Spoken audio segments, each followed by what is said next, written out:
Eu sou Leni Nunes, da LN Carreira, do podcast Sua Carreira em Cena.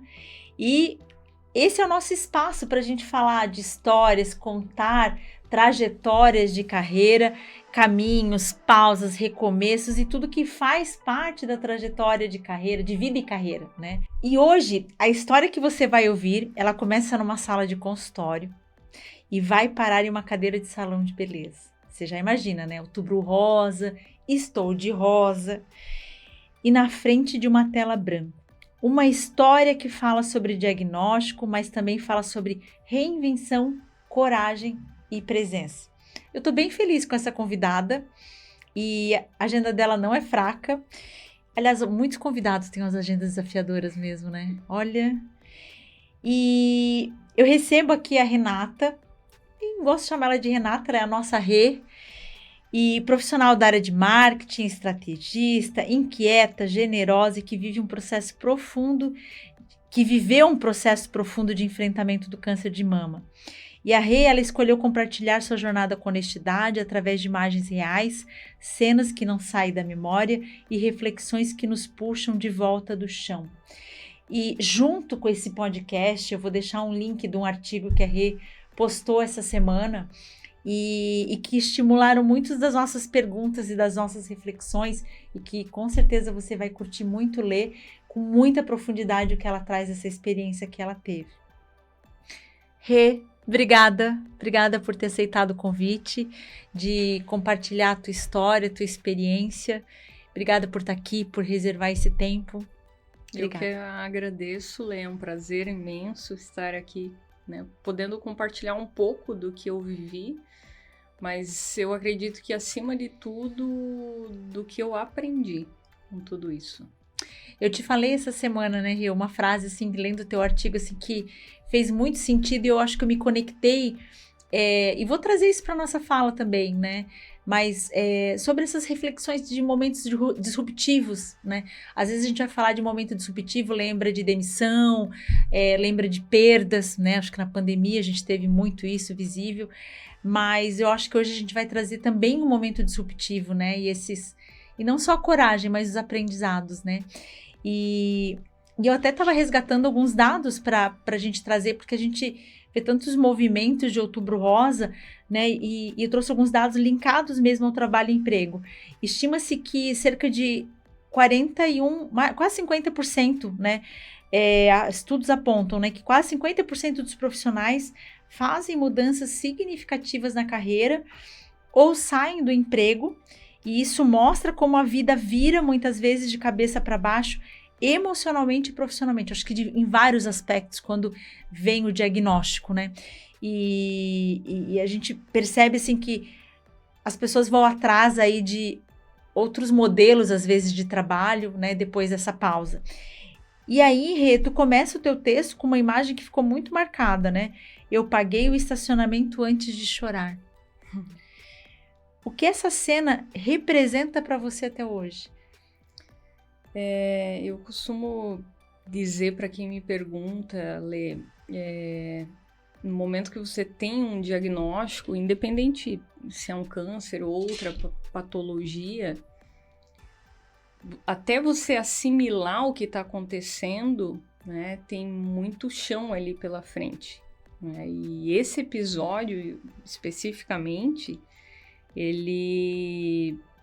eu estava sozinha recebendo o diagnóstico no dia 20, e tem datas que marcam, né?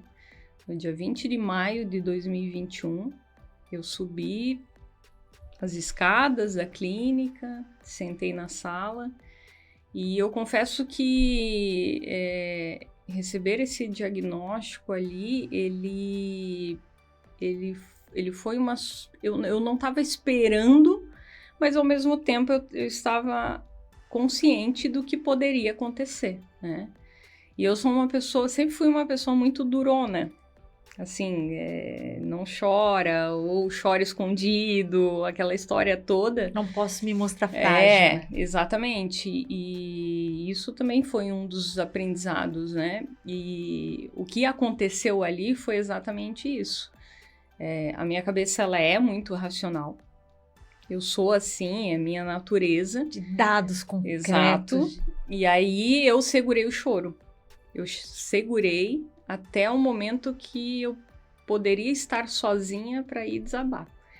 Então, essa cena de eu saindo do consultório, indo até a recepção, assinar um monte de papeladas, entender quais seriam os próximos passos, ainda com um turbilhão de pessoas à minha volta, né? A recepção cheia de pessoas para serem atendidas ainda, enfim. Sem vínculo nenhum ali com aquelas pessoas. Exato. E eu tava assim, me segurando, porque eu ainda hoje, eu não sei descrever em uma palavra o sentimento que acomete naquele momento, não sei. Eu não consigo descrever em uma palavra.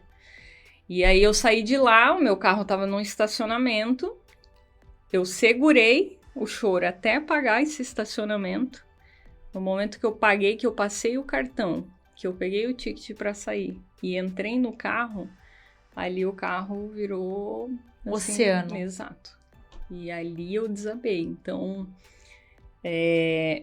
foi esse processo que acabou ocasionando essa frase, né? Que eu segurei, literalmente foi isso que aconteceu. Eu segurei o choro até pagar o estacionamento. Né? E é interessante, né? A gente, assim, quer se mostrar forte pra quem? É. É um momento de vulnerabilidade. Total, né? Pra qualquer um, Uhum. né? E o que veio depois disso, né? Eu acho que tem aí algumas...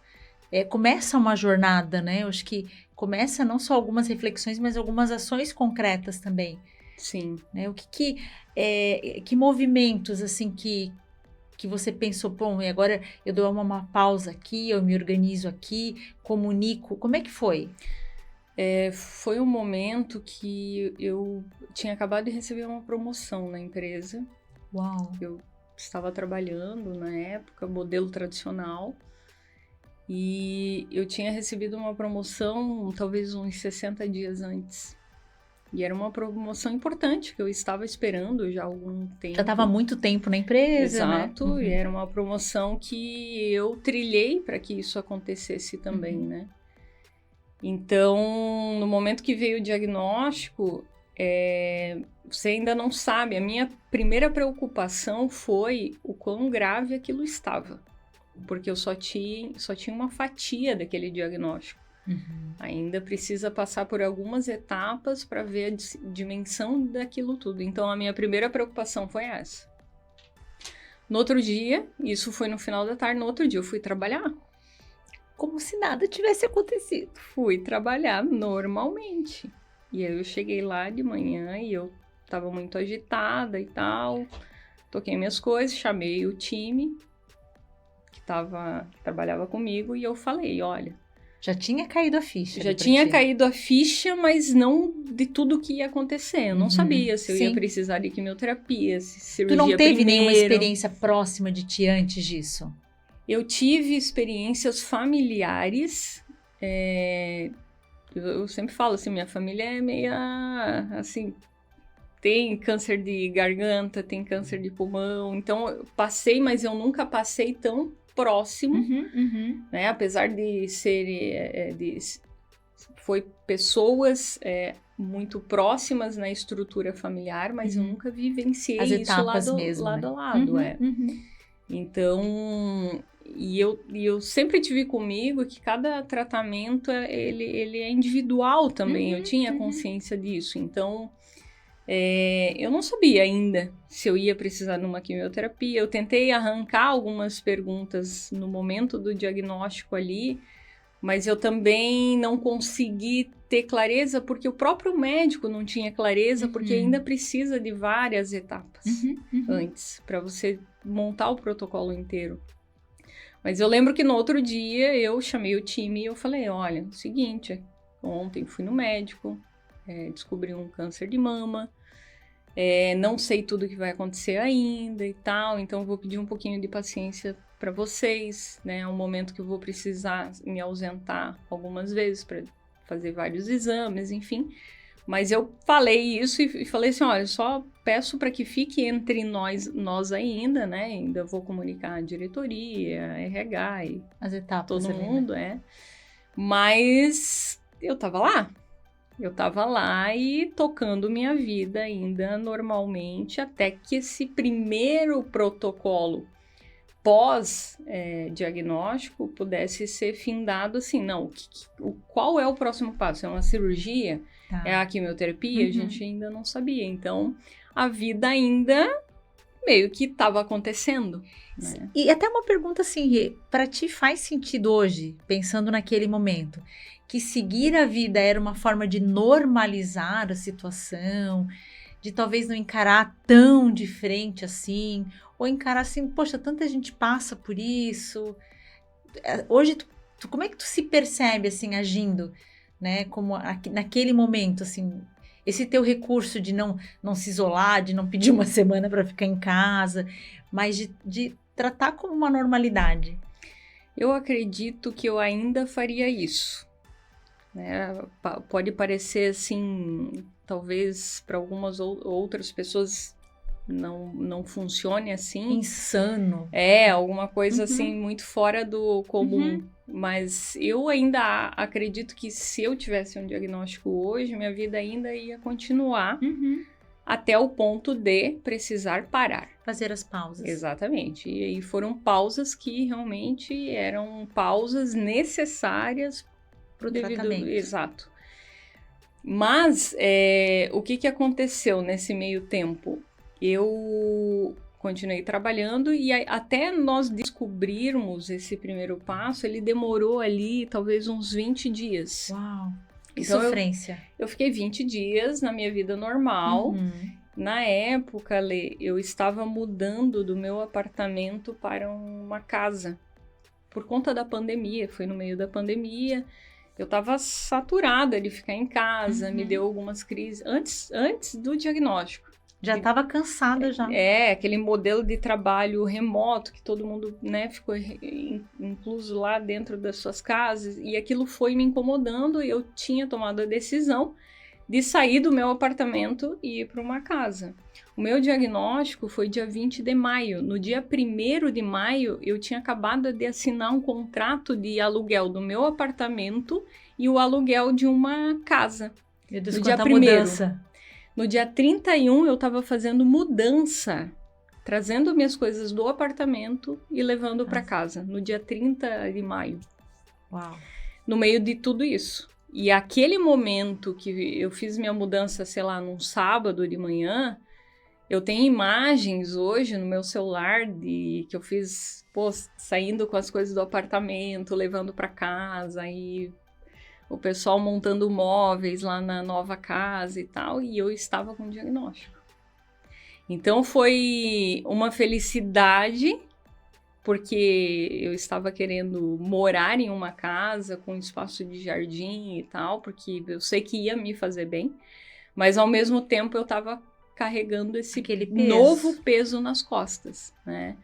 E lidando com a situação de que eu tinha acabado de receber uma promoção e eu sabia que eu ia precisar me ausentar em alguns momentos, e a preocupação de que agora, com a formalidade de um time, de um cargo e tal, como é que seria, né? Foram muitas dúvidas ali nesse processo. Quis tanto isso e agora que veio, exatamente, eu preciso lidar com isso de uma forma diferente. Tanto que no momento que eu tive que fazer a cirurgia, eu comecei pela cirurgia. Minha cirurgia ela aconteceu mais ou menos no dia 18 de junho. Nossa, já foi rápido também. Exatamente. Poderia ter sido mais rápida, só que pelo meu fato, vamos lá, de novo, assim, de ser mais analítica, de querer mais informações, eu passei por 3 médicos antes, para saber se os protocolos a opinião de cada um estava correta e tal. Então eu precisei levar um tempinho a mais, mesmo com a urgência que me cabia. Eu quis passar por esses processos com 3 opiniões para poder tomar uma decisão, né? Só que naquele momento eu lembro que a principal dor, assim, eu passei pela cirurgia, recebi flores da empresa em casa, assim, foi um momento muito marcante. De acolhimento. De ali acolhimento, dos amigos, né? exatamente. E eu lembro, assim, foi muito... Eu não estava esperando esse acolhimento todo. Mas, ao mesmo tempo, aquele processo, o que vinha na minha cabeça, assim, ó, o câncer me tirou tudo que eu tenho. Porque agora, realmente, eu tenho que ficar em casa. Já era o momento de eu ficar em recuperação, porque pós-cirurgia, eu já ia iniciar a quimioterapia. Essa ruptura, o que ela te causou? Eu fiquei... Na época, o sentimento era assim, ó, de sem chão. Me tiraram tudo que eu tinha. Porque mesmo no com o meio... acolhimento de tudo? Tudo. Porque no meio da pandemia, a pandemia acabou agravando. Uhum. Eu não podia receber amigos em casa, eu não podia pegar uma gripe, eu não podia, sabe, ter nada assim. Então, o cuidado era muito excessivo por conta de todo esse protocolo. E eu lembro que doía muito, de verdade, assim, ó, doía muito. Eu abri o meu Instagram e eu vi a galera, os meus amigos, os amigos do trabalho, indo tomar chopp e eu não estava lá. E a vida estava acontecendo. Só que quando eu olhava tudo isso, não estava acontecendo naquela... Até eu virar as chaves, não estava acontecendo para mim. Ali eu vivi uma solidão que muitos pacientes vivem. É a solidão. O isolamento, né? Agravado pela pandemia, mas mesmo sem pandemia, a pessoa em tratamento, né? E aí eu vou falar do meu lugar de fala de tratamento oncológico, a gente precisa resolver muita coisa. Você precisa, assim, fazer exames que você nunca imaginou que existia aquele tipo de exame. E as pessoas que estão familiares, amigos, enfim, a sua rede de apoio, ela também está trabalhando. E a vida está acontecendo, né? E muitas vezes você até tem o privilégio de levar alguém, mas outras não. Você precisa ir sozinha. E eu fui muitas vezes sozinha. Até o momento que, no início, o médico falava assim, ó, para explicar qualquer situação. Ah, o seu câncer, ele é assim. Quando ele falava o seu câncer, eu me sentia numa cadeira e o médico, a pessoa que estava ali na frente, ela ia se afastando. Uma coisa de maluco, assim. Ela ia se afastando e eu ficava num vazio. E eu não escutava mais nada. Então, às vezes, ter alguém juntos... Total. Porque você, muitas vezes, o paciente, até que ele entenda tudo o que está acontecendo, ele não vai escutar metade das coisas que precisa fazer. Isso é muito real. Só que, ao mesmo tempo, a vida está acontecendo de todo mundo, né? A família está trabalhando, os amigos estão trabalhando, e aí eu olhava assim, sexta-feira é a minha roda de amizade. Era para eu estar lá. E eu não tô lá. E eu não tô lá. E essa galera tá tocando a vida. É uma dor imensa que, até eu entender aquilo tudo, entender por que amigos se afastaram naquele momento, por que não me envolviam mais nas atividades da empresa, mesmo eu implorando para saber o que estava acontecendo. Tudo por muito cuidado, né? No sentido assim, não... Mas aquele sentimento tá agravado ali dá outra sensação, né? Eu me senti assim, ó, tiraram tudo da minha vida, o câncer na época foi muito isso, assim.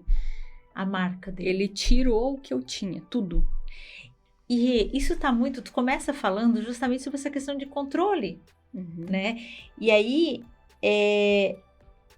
tem a tua identidade, tem essa necessidade de dados, e aí tu perde tudo isso e tu acompanha de uma forma superficial, e a ausência do controle. Até tem uma questão aqui, ó, em um estudo internacional, os empregados diagnosticados com câncer, aproximadamente 70% permanecem empregados no primeiro ano após o diagnóstico.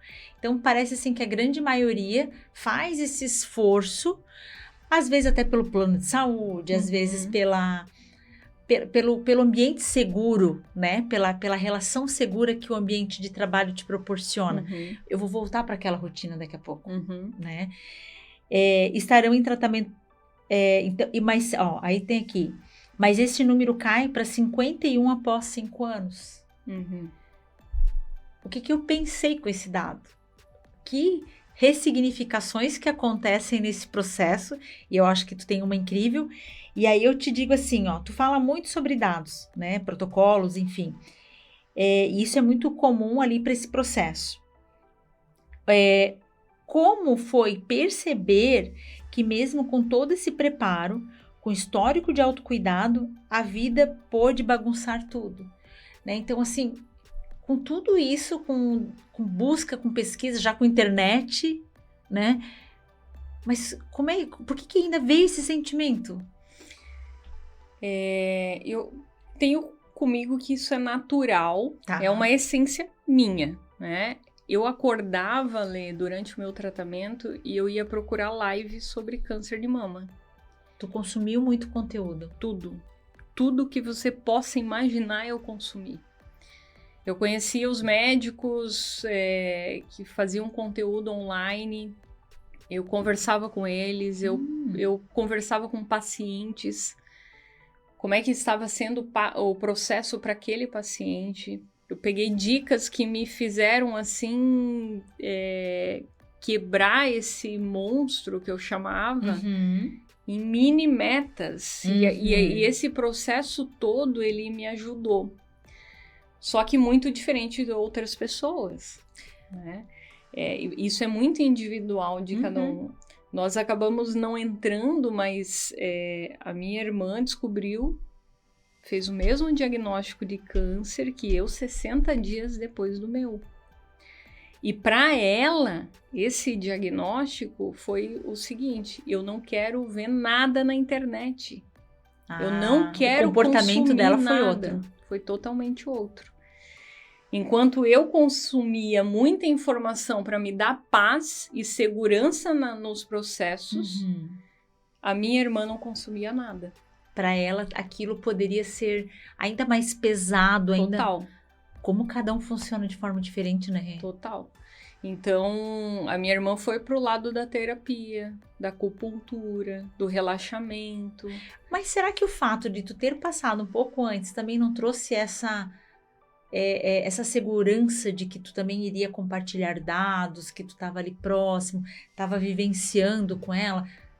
Lógico, acho que tem essa questão de encarar, né, o diagnóstico de forma diferente, de perfis distintos, tanto que uma faz uma coisa e a outra faz outra, né, como cada um funciona, mas também acho que tem essa questão de vocês serem próximas e, tá bom, o que tiver que eu precisar saber, eu tenho fonte segura. Pode ser, eu acredito que pela visão, pelo óculos dela, talvez seja isso. Pelo meu óculos, eu não iria sossegar se eu não tivesse certeza desse protocolo. Eu lembro que eu assisti a live com meus laudos. E aí eles falavam assim, KI 67, não sei o que e tal, e eu anotava. Isso tudo, eu chegava nas consultas e eu tinha um leque de perguntas. Coitado do teu médico, Rê. Eu tinha um leque de perguntas de tudo que eu assisti e pesquisei. O que fazia, o que se conectava. Exato. Eu fiz um desenho de um corpo humano. Eu literalmente imprimi um corpo humano, porque eu queria saber, eu tive que colocar catéter para fazer a quimioterapia. E aí você abre, coloca, ele vai pela jugular, não sei o que e tal. E eu fiz um desenho e eu fiz o médico me explicar qual era a veia que ele ia pegar. Porque eu precisava dessa informação. Isso te trazia mais tranquilidade no processo. Né? Agora, para minha irmã, não. Né? E para ela foi mais rápido também, né? Ali entre o diagnóstico, justamente porque ela não tinha essa mesma necessidade de checagem, enfim, ela já foi pro tratamento. Né? É como se fosse assim, olha, ela confiou 100% sem perguntar nada. Confiou 100% no protocolo dos médicos e eu duvidei 100% e tive que perguntar muita coisa. É mais ou menos isso, assim, dois opostos E que vão se complementando ao longo do processo também, né? A dor, e aí vai muito assim, a dor para ela, a dor de perder o cabelo foi muito maior que para mim. Mesmo. Então, é muito individual. A patologia, o câncer de mama, é muito individual para cada pessoa, né? E vocês rasparam a cabeça na mesma data, né? E isso... E aí tem isso que é a cadeira do cabeleireiro, exatamente, né? O que aconteceu, né, Lê?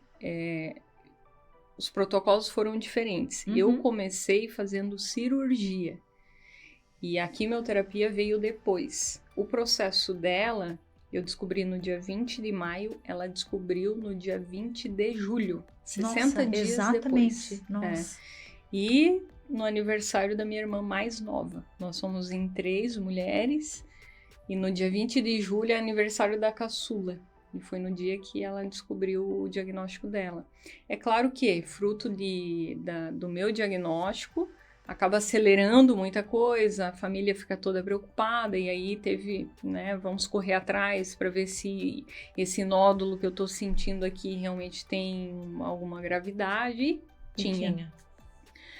E aí ela começou com a quimioterapia. Tá. O processo dela foi inverso ao meu. A cirurgia dela foi só no final do protocolo. Uau! E por isso coincidiu a fase da quimioterapia, né? Porque aí a quimioterapia dela foi no início, ela descobriu no dia 20 de julho e fez a primeira quimioterapia dia 28. E eu dia 26. 2 dias de diferença. Nossa. E aí eu fui fazer a quimioterapia, a primeira quimioterapia. Nós fizemos protocolos diferentes em hospitais diferentes. Fiz a quimioterapia, eu levava as primeiras 6 sessões, eu fiz 16. As primeiras 6 sessões, eu levava cerca de 6 a 7 horas de quimioterapia.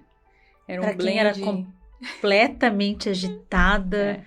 agenda ali, parecendo o médico do SUS. Não, eu chegava lá, eu nunca tive pressão alta. Eu chegava lá, aí, né, faz uma triagem, minha pressão estava em 17, era normal. Eu saía de lá, media em casa, voltava para 12.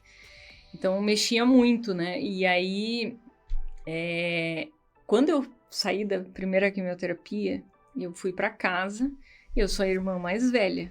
E aí eu me fazia de muito forte, assim. Nossa, né? Tá tudo certo. Tá tudo certo, né? Pra todo mundo tava tudo certo.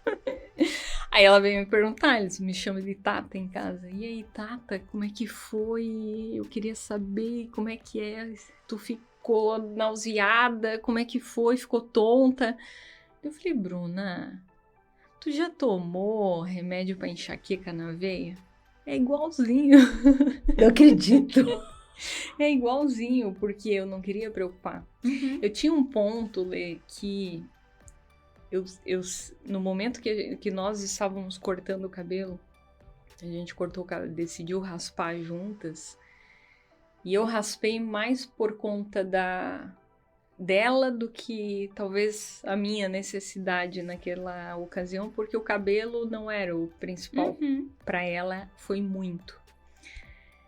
Só que eu tinha comigo uma situação que, de novo, controle. Eu tinha total controle das minhas ações, de que eu ia fazer os protocolos corretamente, tudo que me pedisse, eu ia fazer.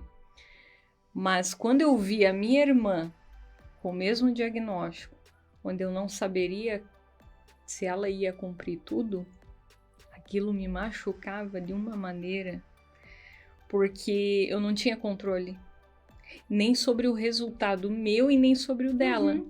Mas eu tinha uma frase que me falava muito comigo mesma, e isso eu nunca externalizei, de que se eu tinha um pacto com o universo, que se tivesse que levar alguém, era para eu ir, não ela. Isso estava assinado. Eu não iria admitir diferente. Porque ver minha irmã numa situação onde eu não tinha o que controlar se a quimioterapia dela ia surtir efeito. Porque o paciente, ele fica muito nessa angústia. Eu tô em protocolo, vou cumprir, mas vai ter efeito. E o tempo que eu tô perdendo muitas vezes fazendo aquele processo, né? E eu tinha muito isso, assim, eu ficava muito mais preocupada com ela do que comigo. Comigo foram os primeiros 59 dias. Até chegar ela.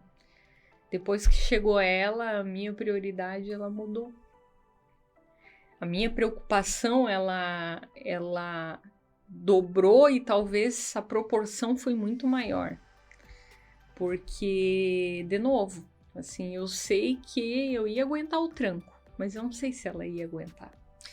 E aí, que aprendizados daqui, né, Rê? Até aqui, eu acho que, assim, já tem um calhamaço de possibilidades, de reflexões, especialmente sobre eu faço o que eu posso. Eu não posso responder pelo outro. Né? Então, eu preciso ter saúde. Eu vou fazer tudo certinho, né? Não vou achar que comigo vai ser diferente, pelo menos o que cabe a mim. E eu acho que tem, né? Eu acho que essa questão para a mulher ela é muito forte, essa questão também da imagem, do cuidado visual, da perda da mama, né? Minha mãe teve, né? E eu lembro assim que ela estava super tranquila de perder a mama. Ela queria se livrar daquele negócio, né? Para outras, até o processo de reposição eu vejo algumas mulheres, né? Então, assim, elas ficam quietinhas, deixa eu corrigir a minha imagem, né?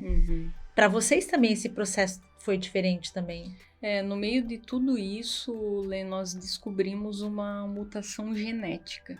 Então, nós, assim, câncer de mama jovem, histórico familiar, tivemos indicação para fazer um exame que é extremamente simples de fazer. É um exame genético de sangue, que ele rastreia se tem algum gene mutado. E tinha. Eu fui a primeira a fazer esse exame, nós descobrimos qual era o código mutado, e as minhas irmãs, a minha mãe, fez o exame em cima do código. E era óbvio que se eu tinha, a minha irmã com resultado positivo também ia ter. E deu? Deu, eu e ela. BRCA2 o nome. A minha irmã mais nova deu negativo. E a minha mãe deu negativo. Então, e aí eu levei todo o mapa, né? O histórico, a árvore da família inteira e tal. Tudo desenhadinho. Quem mais bonitinho. Agora vai poder ter? Então, e é paterno. É um caso raro, não é normal, mas a nossa mutação é paterna. Então, isso tudo foi um processo de novo. O que eu faço com essa informação? Porque você tem um diagnóstico de uma mutação que ela te dá indicadores de cuidados, por exemplo, o câncer de mama, ele tem indicação direta de ovário. Pode ter câncer no ovário também. Agravado por uma mutação genética, o que eu faço com o ovário? Eu tenho 40% de chance a mais de ter um câncer ali. E quem ainda não foi mãe, que quer ser mãe? Nossa. Então, tem muitas variáveis aí que são complexas de decidir no meio de uma situação de várias parecida coisas dessa. que tu tem que decidir. Nesse caso, tu já tinha se afastado do trabalho, Rê? Eu fiquei, era para eu ter ficado 1 ano. O meu protocolo de quimioterapia foi exatamente 1 ano. Mas em 4 meses de protocolo ali, que eu passei as fases mais críticas, eu pedi para a oncologista ver se ela conseguiria, né, diante do quadro e tal, se eu conseguiria voltar, e ela autorizou. Isso foi bom. Nossa, primeiro que o processo do diagnóstico, ele me transformou. Né? Eu não sou mais a mesma pessoa que eu era em abril de 2021. Não sou.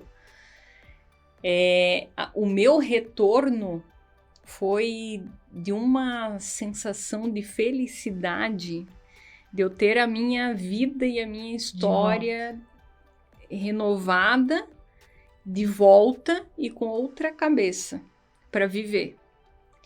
Porque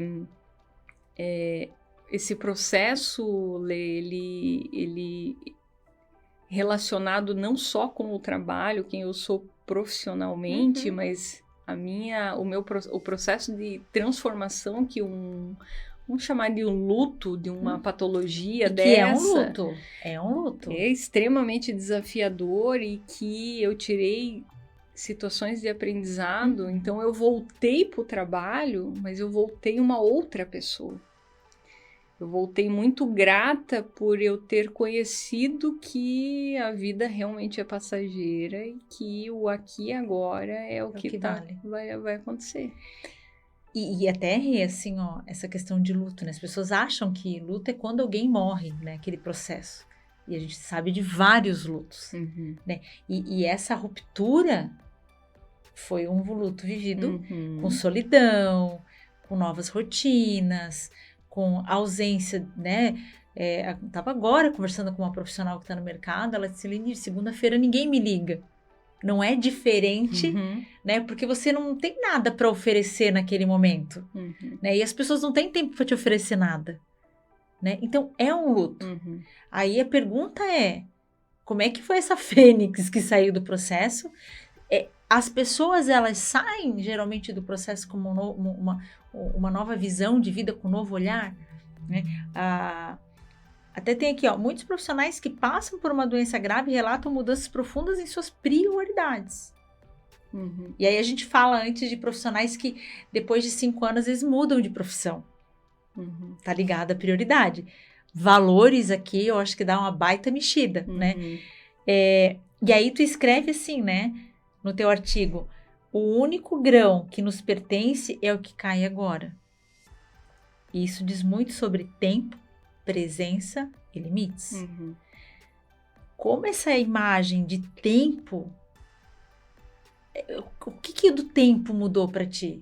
Como é que era o tempo antes de alguém que precisava ter controle, ter tudo planejado, organizado, né? As respostas muito prontas, né? A estrutura muito elaborada. Como é que essa Renata voltou com essa ressignificação da tua vida? Lê, tem um ponto que é muito claro hoje, que muitas vezes, eu vou falar para você assim, eu tive situações durante o trabalho, rotina de trabalho, de exaustão mesmo, de perder pós-graduação porque eu estava viajando a trabalho, de parar no hospital porque eu estava preocupada com o projeto Y e eu fui para morfina. Eu tive muitas vezes isso. Eu posso te garantir que isso nunca mais vai acontecer. Eu não vou parar no hospital preocupada com o projeto Y, X, e não é porque eu não me dedico. E não é porque a responsabilidade mudou. Nenhuma.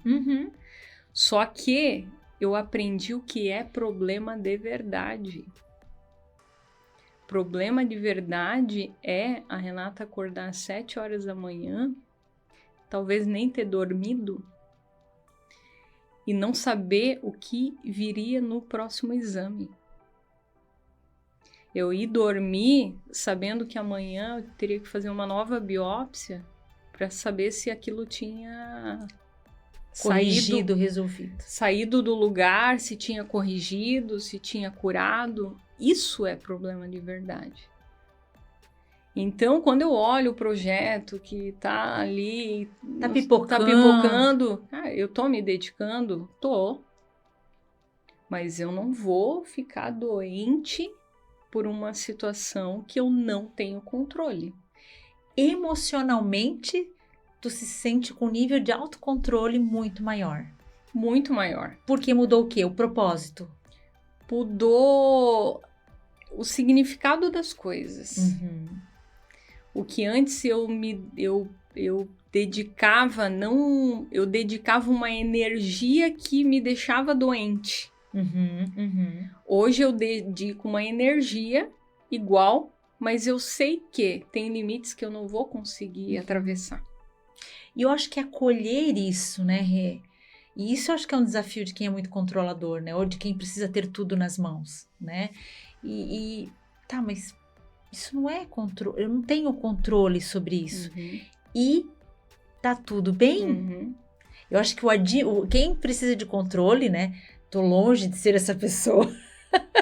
Mas assim, eu acho que reconhecer que tá tudo bem, parece que engasga pra sair, né? E eu falar assim, Lê, ai, Renata, mas agora você não sofre pelas coisas?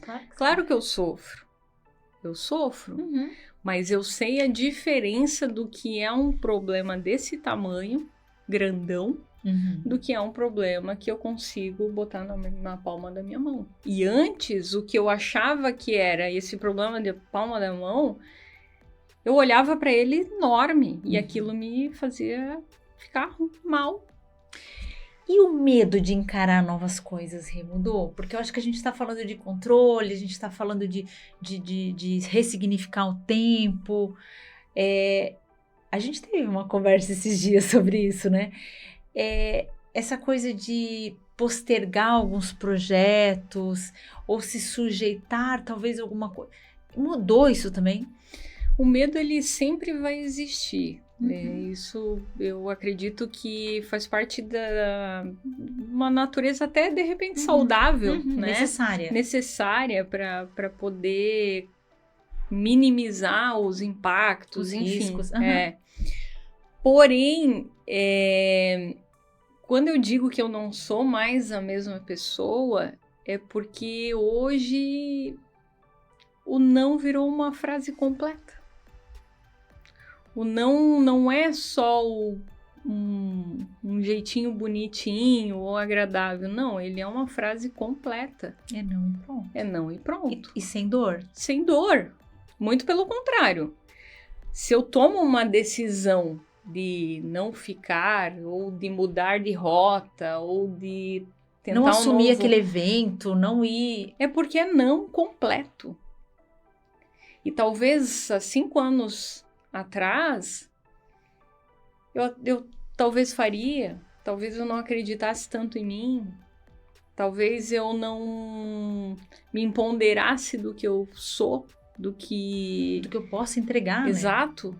Então, muita coisa mudou e assim, em paralelo, e eu vejo isso, não é... Quem vive esse processo mesmo de transformação genuína, Lê, a minha irmã comprou um cavalo. Ela comprou um cavalo. Ela foi pro Chile de moto. Depois de tudo isso. Depois de tudo isso, ela não tirava férias. Hoje ela tira 4 férias por ano.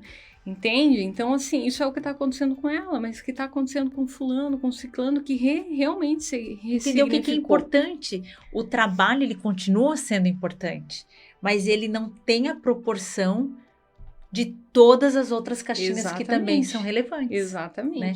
E, de novo, volta, a minha responsabilidade é a mesma, eu faço boas entregas, Exato, me dedico de corpo e alma, e talvez, assim, ó, eu sou até mais presente mesmo, né? Então, eu não tô aqui, mas, não, eu tô integral aqui, eu fiz escolha de estar aqui. Exato. Né? Às vezes a gente poderia estar fazendo tantas outras coisas, mas se eu escolhi estar aqui, eu não tô pensando no que, né, eu tô integral, eu acho que isso muda a percepção de mundo das pessoas, né? Hoje, Lê, eu posso te dizer que 90% do que eu faço hoje, da onde eu frequento, eu faço com paixão. Com entrega. Com entrega, com presença, com escolha. Eu escolhi o projeto tal, eu escolhi o cliente tal, eu escolho ficar. Sabe? Ou eu escolho não ficar. Exato. Então, mas isso é fruto do processo. Tudo que eu passei no processo. E agora pensando assim, né,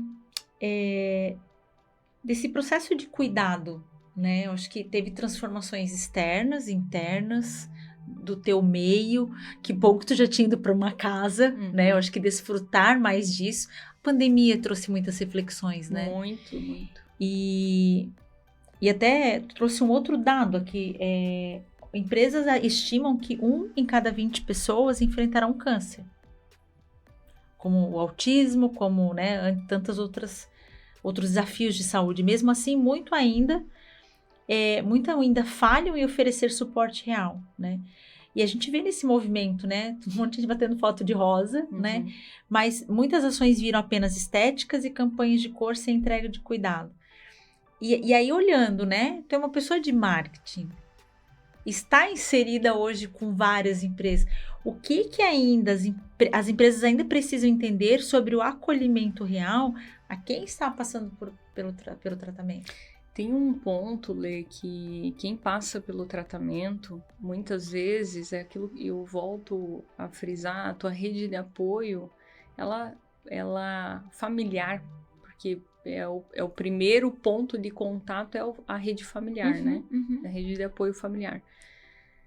Mas vai ter situações que a tua rede familiar, ela não vai conseguir te acompanhar numa quimioterapia, Exato. te acompanhar no pós-operatório, fazer faxina na tua casa, porque a casa ainda tá sujando. E você tem algumas situações, não pode mexer com produto químico, um monte de coisa.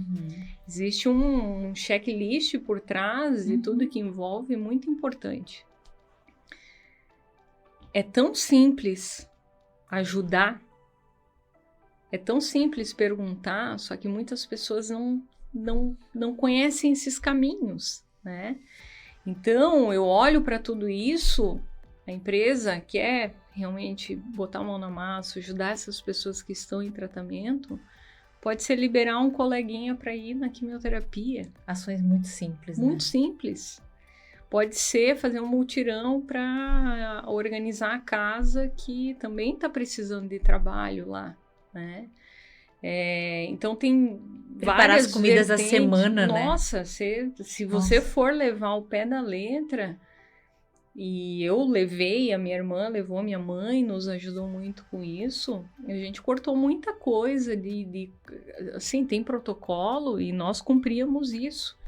A partir do momento que você faz uma alimentação, um almoço, por exemplo, você não deve comer ele depois de 2 horas. Então tem que comer fresco. Né? Olha o tanto de situações... Que sensível isso aí. Exato. Era o protocolo que estava do hospital para a gente cumprir. Né? Abrir a geladeira e pegar uma não cama. dá, esquentar a comida à noite. Nem pensar. Evita. E aí não faz. Exato. Então, veja que tem tantas vertentes que você pode perguntar para um paciente o que ele está precisando, que são situações simples. Né? E hoje, assim, se talvez ele vai ficar constrangido em compartilhar, pergunta para a família, né? Até porque tem muita gente de fora que está sozinho, por isso que algumas pessoas optam por ir para perto da família. Exato. Né? Então, eu acho que tem esse papel da empresa, tem alguns cuidados, né? Mas até eu coloquei que tipo de suporte fez a diferença. Tu falou da tua mãe, né? Mas o que realmente fez sentido para ti? Porque cada um, né? Mas para ti foi muito importante. No meio desse diagnóstico da minha irmã, eu falei para minha mãe o seguinte: a minha irmã morava sozinha.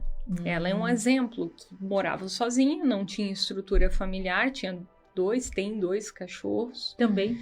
2 cachorros enormes, grandão, para dar banho, para dar comida.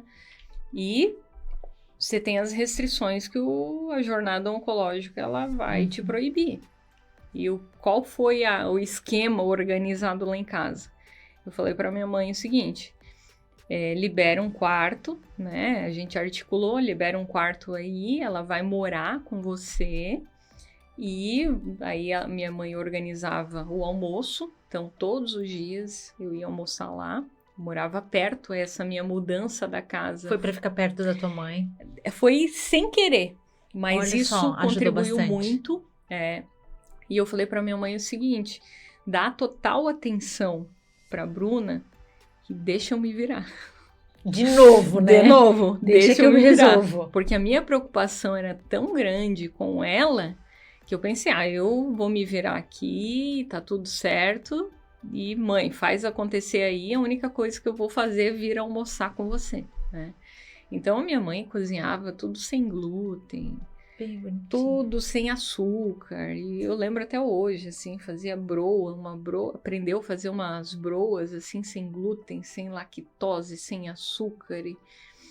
E ali começou um processo da alimentação para um paciente oncológico, né? Então, eu lembro que esse foi um combinado, assim, que me fez bem e me deu paz. Já deu tranquilidade. Total. O controle já estava resolvido. Exatamente, ali, né? Então, mãe, foca ali que eu me viro aqui, a única coisa que eu vou precisar é realmente do apoio Alimentação alimentar. foi importante. Foi. Ter pessoas perto. Porque aí teve o lance da pandemia também, né, Rê? Exato. Mas eu acho que pontualmente ter amigos perto, acho que faz muita diferença, né? E isso foi muito doloroso, Lê, porque as pessoas queriam me visitar e eu negava. Né? Teve uma situação que uma colega minha, ela mora em Ohio, nos Estados Unidos, e ela estava vindo para cá, e ela mandou uma mensagem, ela falou, Rê, se puder eu gostaria de te visitar. Aí eu falei para ela assim, não, você eu libero, vem aqui, vem não de dá máscara, pra vir daqui eu 2 vou semanas, ficar de né? máscara e tal. E foi a única visita que eu recebi dentro de casa, né? Então foi um processo assim muito doloroso, pelo fato de eu não poder receber as pessoas, e aí... Mas tudo muito fruto da pandemia, né? Sim. Não, e ninguém sabia no que ia dar aquele negócio, né? Todo mundo morria de medo de pegar gripe, de se infectar, ser entubado e não voltar mais, né? E para o paciente oncológico, era muito uma sensível. gripe, um Covid, poderia ser fatal, ser né? fatal então... mesmo, né? E assim, ó... Existem muitas mulheres recebendo o diagnóstico, né? Eu acho que a todo dia, todo momento, né? Cada uma vai funcionar de um jeito, umas vão precisar de um tempo, outras vão continuar vida normal até que entenda que precisa de algumas pausas, né? Mas o que tu diria, assim, para uma profissional de 30 e poucos, trabalhando... com uma série de expectativas de carreira, de casamento, de vida pessoal, muitas vezes, de ainda não ter feito aquela viagem dos sonhos, né? Que conselho que tu daria, Rê? Eu recebi um conselho no meio das minhas buscas que fez muita diferença no meu processo. E hoje é o que muitas pessoas me procuram ler, porque sabe que passei por esse processo, então, amiga da minha mãe, fala com a fulana que ela tá nesse processo de diagnóstico, porque até virar em chaves é muito difícil, é muito doloroso esse processo. E o que eu aprendi e coloquei em prática, e é o que eu costumo dizer, fatia esses problemas, literalmente fatia.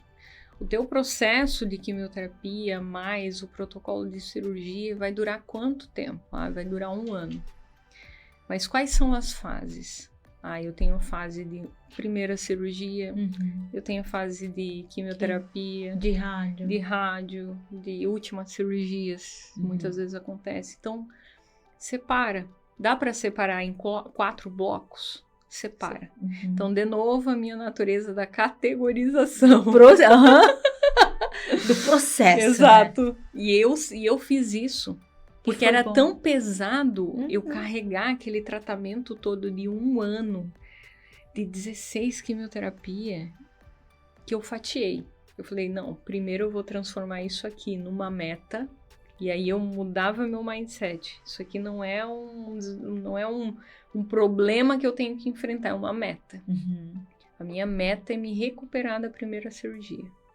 Quando eu recuperava, eu fazia essas mini celebrações. Que legal, que legal.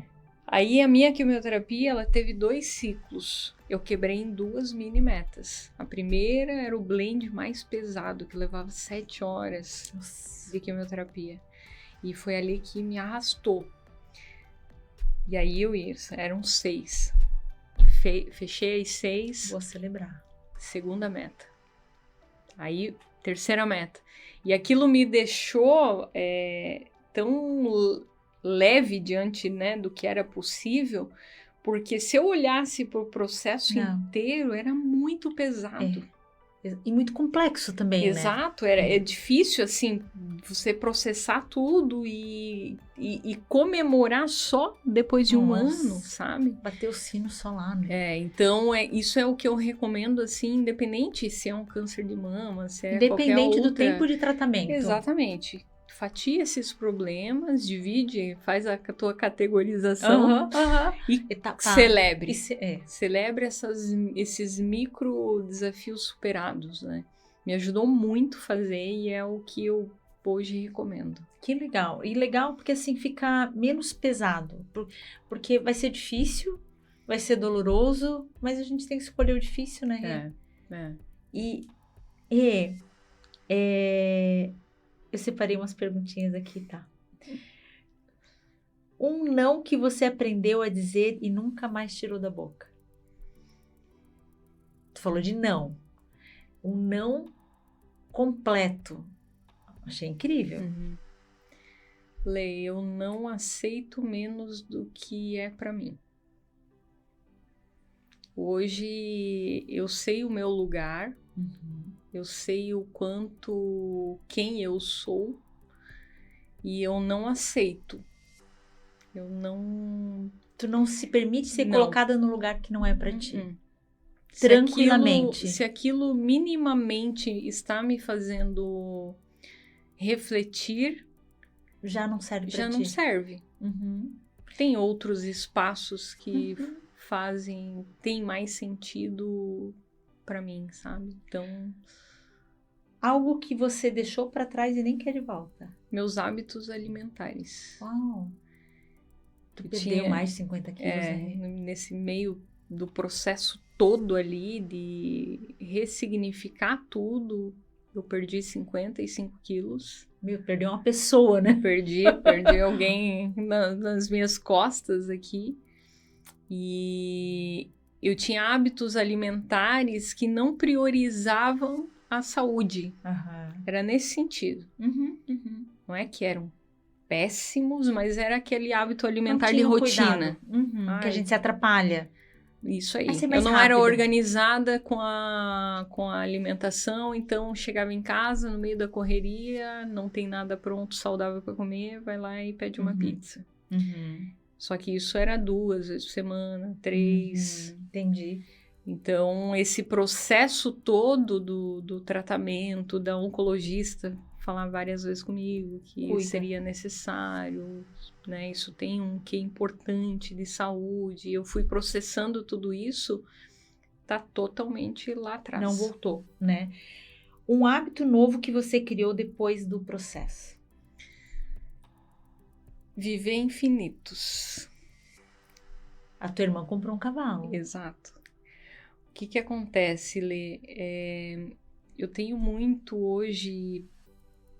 É muito meu que isso aqui é matéria orgânica, né? Isso aqui não vai existir. Nem quem tem uma patologia e quem tá saudável, essa matéria orgânica, uma hora ela vai embora. Mas quais são os infinitos? A vida não é infinita, né? Ela tem um fim. E quais são os infinitos que eu tenho vivido? Nós conseguimos viver infinitos sempre? Não. Mas aqui é um infinito. O que eu estou vivendo agora com você é um infinito. Porque isso aqui eu nunca mais vou esquecer. Isso é um infinito. Não sou mãe, não vou ser mãe, mas eu imagino que ter um filho na hora de você ter o filho na maternidade é um infinito.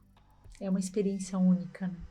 Isso são infinitos para mim. Então, uma frase que eu falei hoje no almoço é: nós precisamos viver com memórias e não com sonhos. Isso é muito importante. Isso aqui é uma memória que nós estamos construindo. cada episódio que você conversa com alguém diferente aqui é uma memória. Nossa, é um presente muito mais pra mim do que...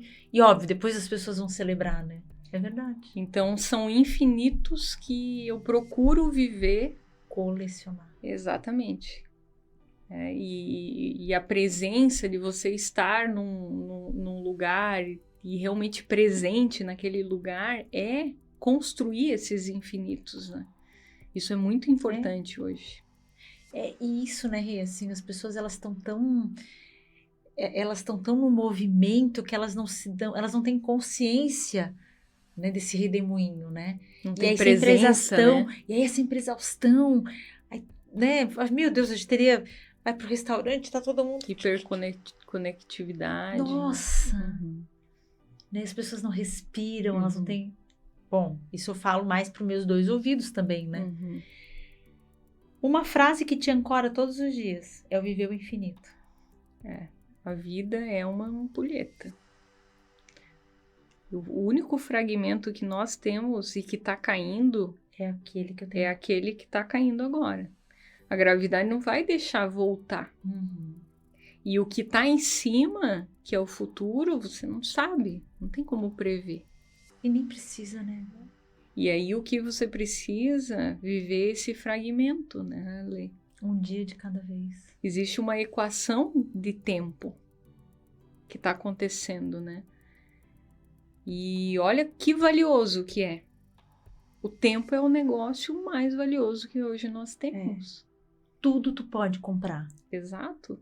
Mas o tempo tu não volta. Não volta. Então, essa é a frase da minha vida, sabe? Pra ti. É. E... Rê, onde que as pessoas te acham? Porque eu acho... Eu vou compartilhar o teu artigo. Sim. Mas eu acho que muita gente vai querer te acessar, sabe? Acho que ou seja pela doença, ou por ter alguém com a doença, ou poder entender esses infinitos que eu não posso perder. Onde que as pessoas podem te achar? Hoje, Lê, a rede social que eu tenho mais atividades, que eu apareço mais é o LinkedIn. É uma rede social que eu mais amo, assim. Tenho um carinho enorme pelo LinkedIn, então se você me procurar Renata Felbosa, você vai me achar, né? Mas o Instagram é meu dia a dia pessoal também, né? Ali, também pode me acessar por ali, mas tenho prazer hoje de compartilhar muitas coisas no LinkedIn. E sabe que é uma marca tua, essa questão, essa generosidade é muito genuína tua, né? De compartilhar, eu vejo assim que eu sou muito grata por ter te conhecido, sabe? Eu acho que foi num processo ali e foi um presente, né? Eu acho que a gente já vivenciou ali umas tentativas de evento e é tão grandioso, né? É que tu fala disso e a gente tem, porque 2 anos a gente tem né, conversado com mais frequência e como isso é fato, né? E como a gente aprende, né? Então, eu acho que, de fato, vai ter muita gente que vai desfrutar dessa conversa, mas a primeira a ser presenteada fui eu, né? Então, eu realmente quero te agradecer de ter vindo de rosa também, né? No mesmo tom, né? Sem combinar. Sem combinar, né? Sem falar que a gente viria de rosa, né? Isso é transmissão de pensamento, né? E obrigada, eu acho que por compartilhar da tua amizade, né, do teu conteúdo, tu é uma profissional incrível, né? Acho que eu falo mais de ti do que contigo. Então, assim, obrigada mesmo, Rê. Eu acho que as pessoas, elas vão poder olhar para tua história e ver, assim, o quanto um momento tão desafiador, um momento, assim, de tão fundo do poço, talvez, para muitos, ele pode ser realmente ressignificado. Né? Não numa sobrevida, mas numa vida muito mais plena, né? Não em algo que agora acabou tudo, não, mas com outro olhar, né? Sem precisar mudar de cidade, trocar de pessoas, mas eu posso fazer essa mudança, né? Então, assim, é incrível isso. Então, acho que isso daria, assim, uma sequência de podcasts, né?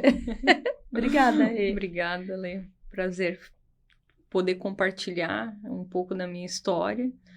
E também fico à disposição, porque nesse meio do processo ali eu já recebi muitas pessoas também, e não tenha dúvida que se alguém estiver precisando também, eu estou super à disposição. Podia te chamar para palestras nas empresas, né? Pode sim. Nossa, ó. Já tô inventando coisa para ti. Ai, obrigada, viu? Obrigada.